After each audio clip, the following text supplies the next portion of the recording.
2009 থেকে 2023 সালের মধ্যে বাংলাদেশ থেকে অবৈধ অর্থ প্রবাহের পরিমাণ ছিল আনুমানিক 234 বিলিয়ন মার্কিন ডলার। অর্থ পাচারের গন্তব্য যে দেশগুলো USA, UK, Canada, Switzerland, Australia, Thailand, UAE, Singapore, Malaysia এবং হংকং, চায়না।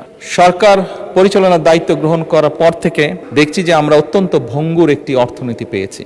তারপরেও দুর্নীতিকে এই সময়ের মধ্যে যতটুকু সম্ভব দুর্নীতির টুটি চেপে ধরে এবং বিভিন্ন জায়গায় বিভিন্ন লিকেজ বন্ধ করার উদ্যোগ গ্রহণের মাধ্যমে আমরা চেষ্টা করছি কিভাবে জনগণের যে ট্যাক্সের টাকা সেটিকে সর্বোচ্চ অগ্রাধিকার দিয়ে সবচেয়ে ভালোভাবে সেটিকে জনগণের স্বার্থে এবং দেশের স্বার্থে ব্যবহার করা যায়। মাননীয় স্পিকার, অন্তর্বর্তীকালীন সরকার কর্তৃক যে শ্বেতপত্র প্রণয়ন করা হয়েছিল সেটির তথ্য মতে 2009 থেকে 2023 সালের মধ্যে বাংলাদেশ থেকে অবৈধ অর্থ প্রবাহের পরিমাণ ছিল আনুমানিক 234 বিলিয়ন মার্কিন ডলার, যা বছর হিসাবে যদি আমরা ভাগ করি তাহলে বছরে গড়ে 16 বিলিয়ন মার্কিন ডলার, বাংলাদেশি টাকায় 1.8 লক্ষ কোটি টাকা। মাননীয় স্পিকার, প্রত্যেক বছর পাচারকৃত এই অর্থ একাধিক দেশে স্থানান্তরিত হয় অভিযোগ থাকায় তা উদ্ধারে সংশ্লিষ্ট দেশগুলোর সাথে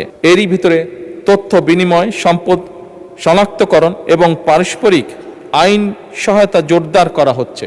বিনিময় প্রক্রিয়ার জন্য পররাষ্ট্র মন্ত্রণালয় সংশ্লিষ্ট সকল মন্ত্রণালয় এবং সংস্থার সাথে সরকার নিবিড়ভাবে কাজ করছে। অর্থ পাচারের গন্তব্য যে দেশগুলো প্রাথমিকভাবে সরকার চিহ্নিত করতে সক্ষম হয়েছে সেই দেশগুলো হলো USA, UK, Canada, Switzerland, Australia, Thailand, UAE, Singapore, Malaysia এবং হংকং, চায়না। এদের মধ্যে 3টি দেশের মালয়েশিয়া, হংকং এবং সংযুক্ত আরব আমিরাতের সাথে চুক্তি স্বাক্ষরের বিষয়ে সম্মতি প্রদান করা হয়েছে। অপর 7টি দেশের সাথেও চুক্তি স্বাক্ষরের বিষয়টি মাননীয় প্রক্রিয়াধীন আছে।